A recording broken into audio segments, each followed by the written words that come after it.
ระผู้มีพระภาคเจ้าเป็นพระอรหันต์ดับเพลิงกิเลสเพลิงทุกข์สิ้นเชิงตรัสรู้ชอบได้โดยพระองค์เองพุทธังภวันตังอภิวาเทมิข้าพเจ้าอภิวาทพระผู้มีพระภาคเจ้าผู้รู้ผู้ตื่นผู้เบิกบานกราบพระพุทธสวากขาโตภควตาธัมโมพระธรรมเป็นธรรมที่พระผู้มีพระภาคเจ้าตรัสไว้ดีแล้วธัมมังนัมสสามิข้าพเจ้านมัสการพระธรรมกราบพระธรรมสุปฏิปันโนภควโตสาวกสังโฆพระสงฆ์สาวกของพระผู้มีพระภาคเจ้าปฏิบัติดีแล้วสังฆังนัมมามิข้าพเจ้า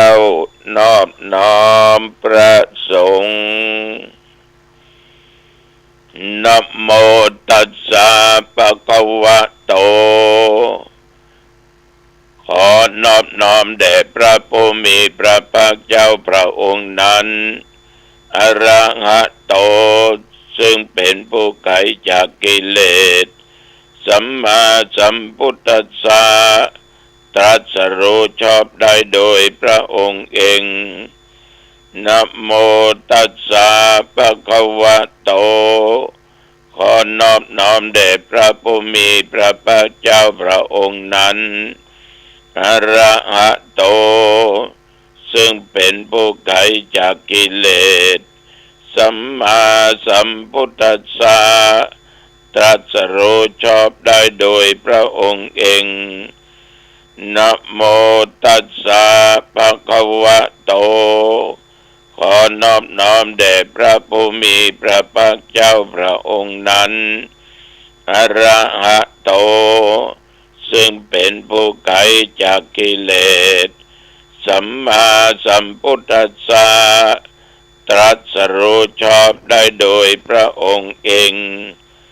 พุทธังสรณังคัจฉามิธัมมังสรณังคัจฉามิสังฆังสรณังคัจฉามิตุติยัมปิพุทธังสรณังคัจฉามิตุติยัมปิธัมมังสรณังคัจฉามิตุติยัมปิสังฆังสรณังคัจฉามิตติยัมปิพุทธังสรณังคัจฉามิตติยัมปิธัมมังสรณังคัจฉามิตติยัมปิสังฆังสรณังคัจฉามิอิติปิโสภะคะวะอะระหังสัมมาสัมพุทโธวิชาจรณะสัมปันโนสุขโตโลกวิทูอนุตตโรปุริสธรรมสารถิสัทธาเทวมนุสสานังพุทโธภควาติยันตุนิมิตตังอวมังคลัญจาโยจะมนาโปสกุณัสสะโทปะปะกะโหโตโสปินังกันตังพุทธานุภาเวนะวินาสเมนตุสวากขาโตภควตาธัมโมสันติติโกอากาลิโกเอหิปัสสิโกโอปนัยโกปัจจตังเวทิตโพวิญโยหิติ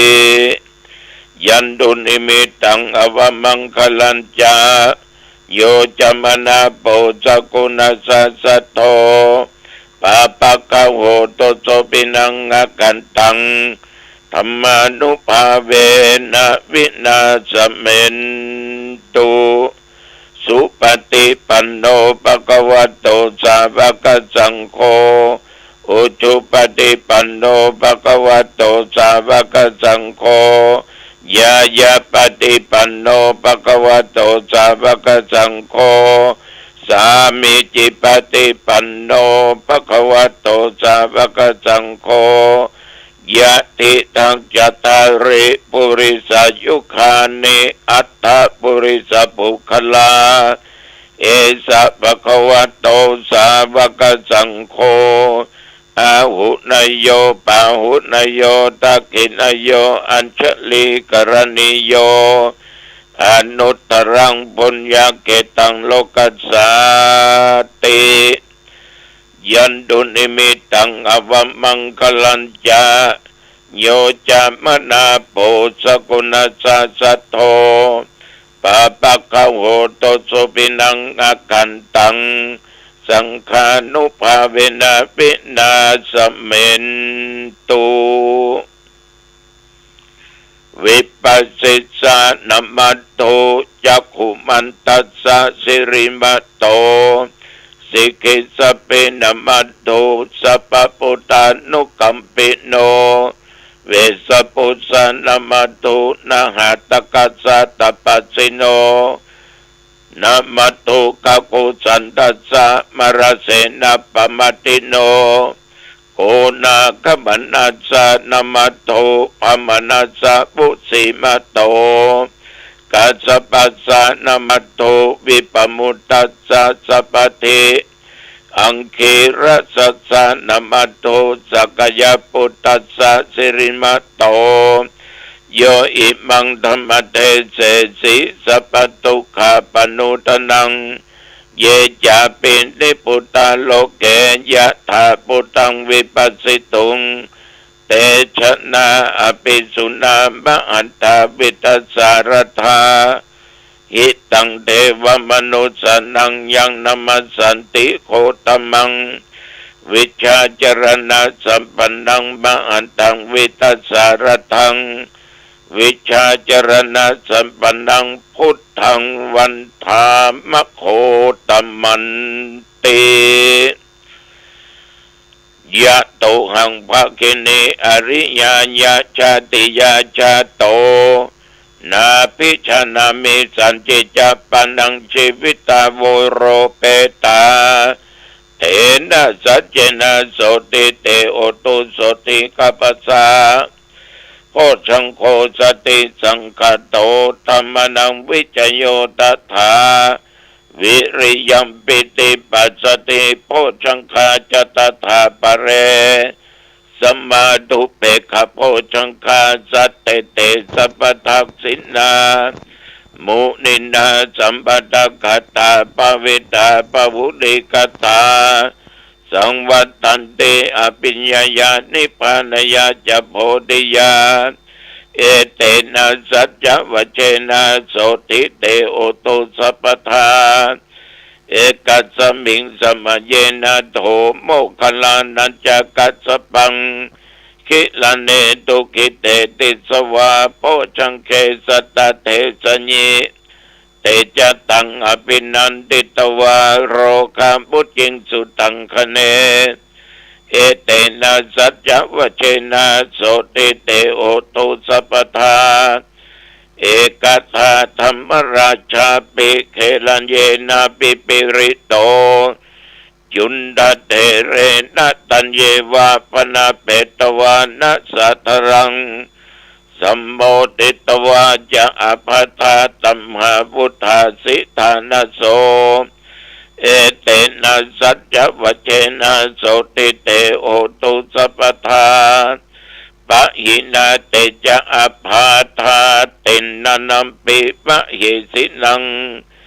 มะขังตะกิเลสวะปัตตานุปติธรรมตัง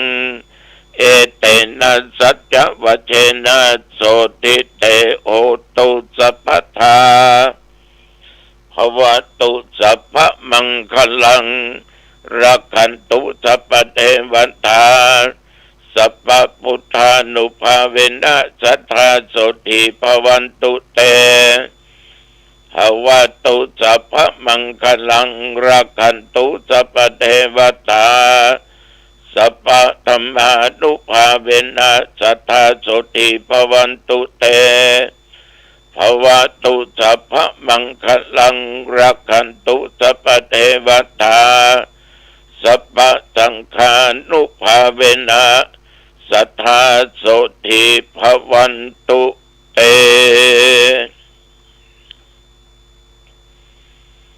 โดยบทพุทธานุภาพธรรมานุภาพสังฆานุภาพบทสาธยายมนต์อันศักดิ์สิทธิ์ด้วยจิตอันตั้งมั่นอาตมภาพ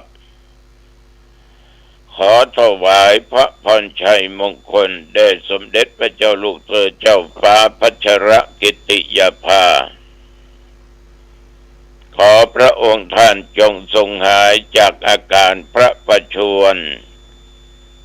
มีพระสุขภาพพระมัยอันแข็งแรงดุจดั้งเดิมขอพระองค์จงมีพระชนมายุยิ่งยืนนานได้120 พระพรรษายิ่งขึ้นไปขอถวายพระพรกรมอุตุท่านได้บอกได้ตักได้เตือนว่าระวังเนื้อพายุฝนร้อนนี่รุนแรงนะน้ำหลากน้ำท่วมหลายที่เพราะฝนตกหนักต้นไม้ต้นตอกล้มระเนระนาดหลายแห่งเพราะลมแรงนับตั้งแต่เมื่อตะวันวามาจนถึงปัจจุบันว่าเดี๋ยวนี้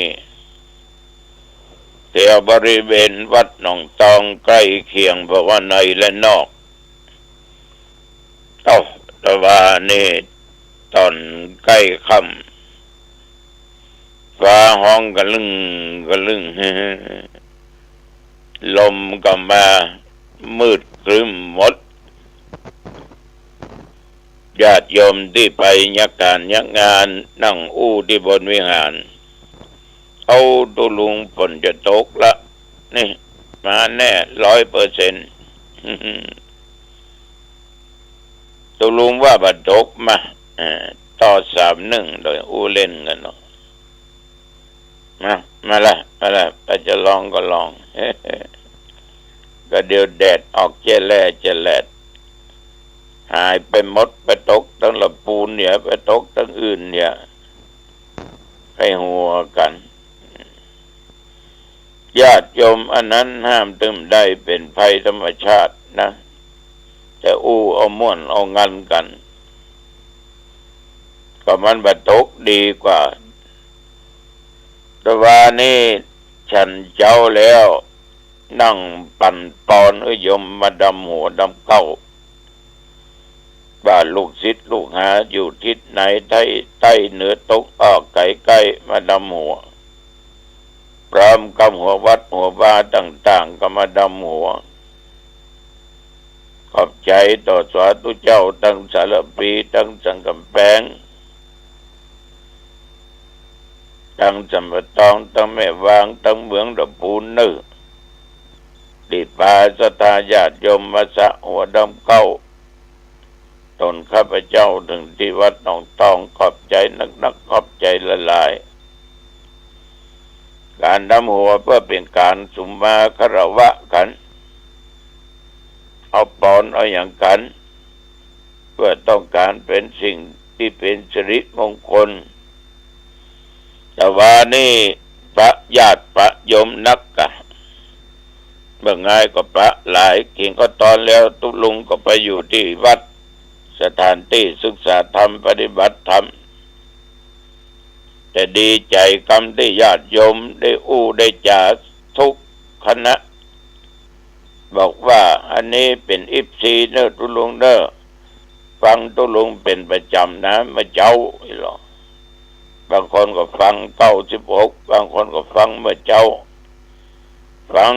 ญาติโยมอู้แล้วก็ม่วนอกม่วนใจชื่นอกชื่นใจดีใจนะโยมมาหลายหมู่หลายคณะมีหัน2 วัดเป็นประจายหมดโอ้ยชาวป่ายนะไม่ยิ่งมีสักคนนะนอกนั้น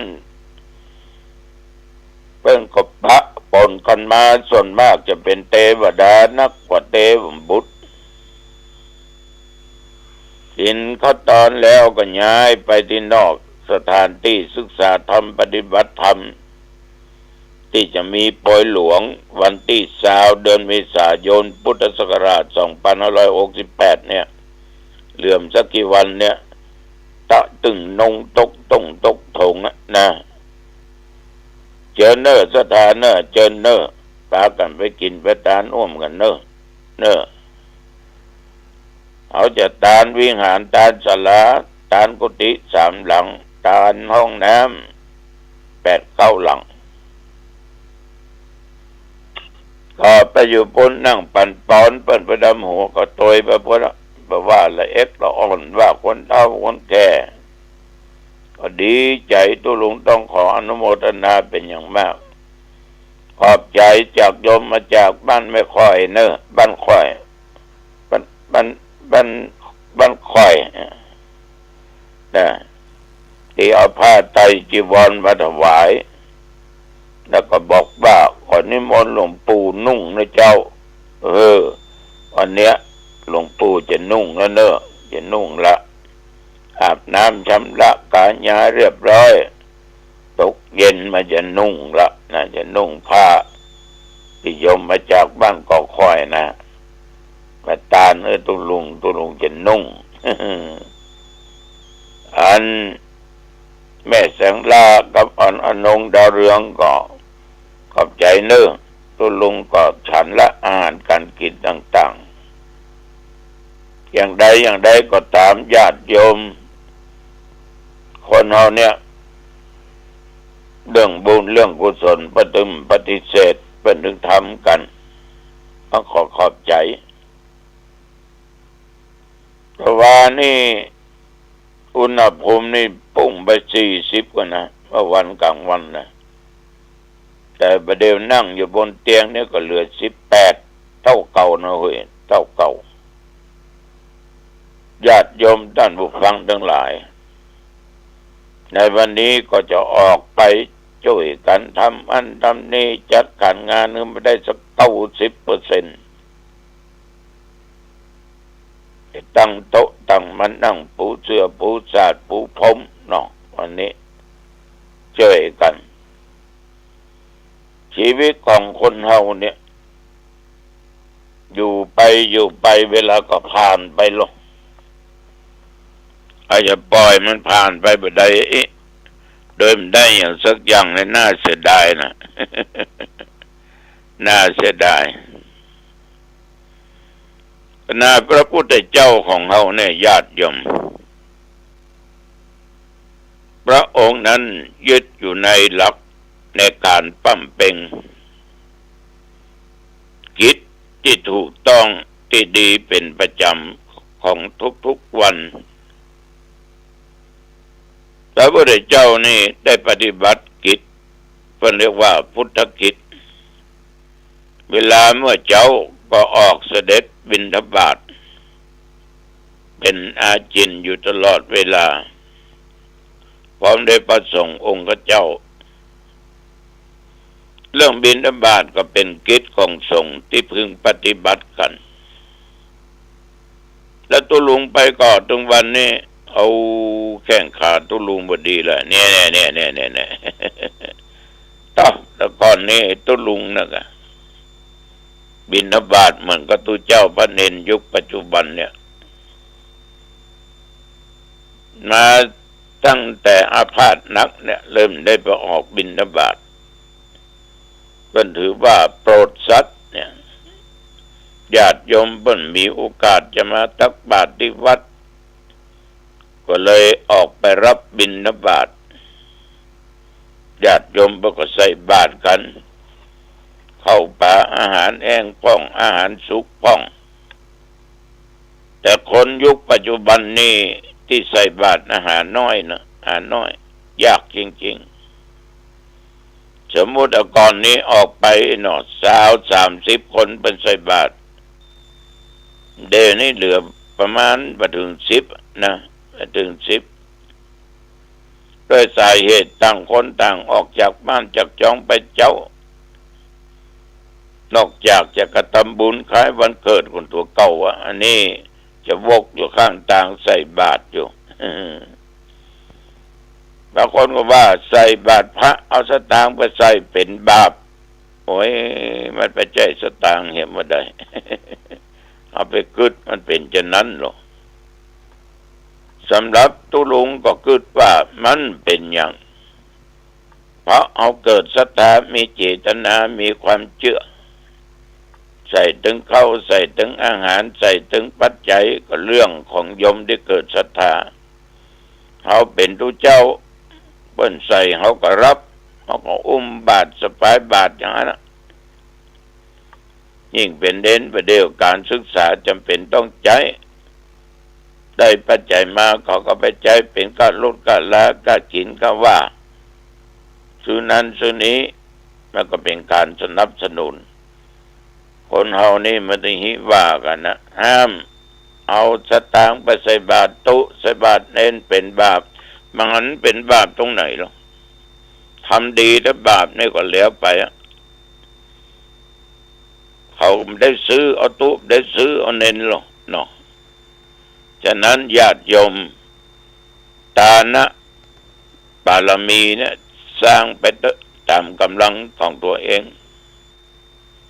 บารมี10ทัศก็ทานะบารมีเป็นข้อต้นบุญกิริยาวัตถุ3ก็บารมี3เนี่ยเรื่องทานเป็นข้อต้นพละคือกำลังก็มีการอุทานแม้แต่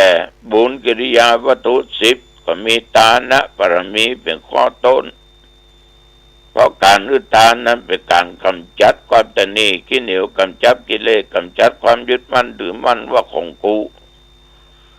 ดังนั้นญาติโยมมันบาปผิดอะไรอย่าง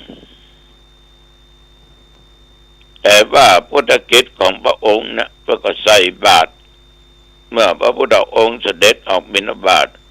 2เวลาค่ำเวลาเย็นมาแล้วเนาะก็เทศนาธรรมทุนี่สมัยเล่นถึงเมื่อเจ้าเล่นถึงเมื่อวันเอาถึงเมื่อแรงเอาถึงเมื่อคืน เผยแผ่ธรรมญาติโยมทั้งหลายโดยบาหารแก่ความเหน็ดเหนื่อยเมื่อยล้าพระพุทธองค์เสด็จไปทุกคนทุกแห่งที่นั่นจะมีโจรผู้ร้ายก็จะมีอย่างกาพระองค์ก็ยังไปเสด็จไปแสดงธรรมโปรดมนุษย์โปรดคนทั้งหลายทุกค่ำมาก็คือโอวาทแก่ภิกขุทั้งหลายค่ำมาแล้วนะโอวาทเวลาเที่ยงคืนนี่แก้ปัญหาเราเทวดาทั้งหลายดูเทวดายังมีปัญหาเนาะ นับยังบ่เฮาจะมีปัญหาเทวดามีปัญหาพระเจ้าก็แก้ปัญหาเวลาใกล้แจ้งพระพุทธองค์ก็ตรวจดูสัตว์โลกทั้งหลายว่าคนไหนคนใดเนี่ยที่ได้บรรลุธรรมหรือได้สำเร็จมรรคผลนิพพานได้เปิ้นก็ดูก่อนนะดูว่ามนุษย์คนไหนคนใดควรโปรดบ่ควรโปรดอย่างพระองค์คุลิมานนะองค์ริมานมหาโจรแม่ก็เอาอันนี้ยังจะได้รับรู้ในเรื่องของธรรมะอยู่ยังจะได้ตัดสรู้อยู่พระพุทธองค์ก็เมื่อตรวจดูแล้วก็เสด็จไปแสดงธรรมหยุดเดี๋ยวไปดึกอาตมาหยุดแล้วยอมตัวเจ้าตัวนี้คิดจุนี่ หาว่าหยุดเดี๋ยวไปทางหน้าดึกหยุดอาตมาหยุดแล้วแต่โยมนั้นสิยังไม่หยุดก็อุ้มขึ้นฟังเปิ้นว่าเปิ้นหยุดต่อการทำบาปทำกรรมนั่งได้ทั้งสิ้นละสิ่งว่าดีนะที่เป็นกิเลสพอพูดเปิ้นหยุดหมดตัวของโยมก็ไปหยุดเอาองค์ริมานเปิ้นยังได้สติเนาะเลยยอมเคารพ กราบไหว้และขอบวชในสำนักของพระพุทธองค์นายโยมนะพระพุทธเจ้าก็บวชมหาโจรองคุลิมานฉะนั้นการอุทานมีหลายอย่างหรอกเนาะอามิตรโดยปัจจัยสิ่งของโภชนะอาหารทุกสิ่งทุกอย่างธรรมะเป็นทานก็โดยการชี้แนะนำอันไหนดีอันไหนไม่ดีอันไหนผิดอันไหนถูกอันไหนกรรมดีอันไหนกรรมไม่ดีก็ชี้แนะท่านทั้งหลายฉะนั้นเรื่องการอุทานนี่อภัยก็เป็นการอุทานฉะนั้นก็ทานไปเถอะญาติโยมตามโอกาสเวลาตามโอกาสเวลาใส่บาตรใส่อย่างไปมีแค่หมูใส่แค่หมูมีไส้อั่วใส่ไส้อั่วมีมันนึ่งใส่มันนึ่งมีข้าวสุกใส่ข้าวสุกมีอย่างก็ใส่มีสตางค์จะใส่ก็ใส่ญาติโยมอยากจะได้บุญก็ทำไปเอาคิดว่ามันเป็นเพียงแต่กระดาษมันก็เป็นเพียงแต่กระดาษแต่คุณค่าของมันมีไม่ใช่ใช้ซื้ออันนั้นซื้ออันนี้เอาก็สมมุติกันขึ้นมาทั้งนั้นมันเป็นเพียงแต่ของสมมุติสตางค์เกิดมีก็ไผเหมือนมันก็บดใหม่ก็เข้าออกไปใหม่เข้ามาบางทีก็มาถึงมือเดี๋ยวออกไปให้เหมาะนั่นก็มันก็เป็นอนิจจังไม่ใช่ของเที่ยงแท้แน่นอนถ้าไปคิดไปยึดมั่นเป็นอย่างอันอย่างอี้อันอย่างก็ผิดอันอย่างก็ผิดอันอย่างก็บาปต่อไปก็เป็นบาปทั้งนั้นนะนี่ฝากกับญาติกับโยมเนอะไปลืมเนอะวันที่3 เมษายนพุทธศักราช2568ไปกินไปทานพระหลวงเนอะที่วัดหนองตองที่สถานศึกษาปฏิบัติธรรมรถจอดที่สนามกีฬาเพราะเขาได้ไปปั่นกันบนติดกับที่ศึกษาธรรมปฏิบัติธรรมวันนี้ขอความผาสุกความเจริญในธรรมจงบังเกิดมีกับญาติกับโยมท่านผู้ฟังทุกท่านทุกคนอายุวันโนสุขังพลังพบกันใหม่โอกาสหน้าเจริญพร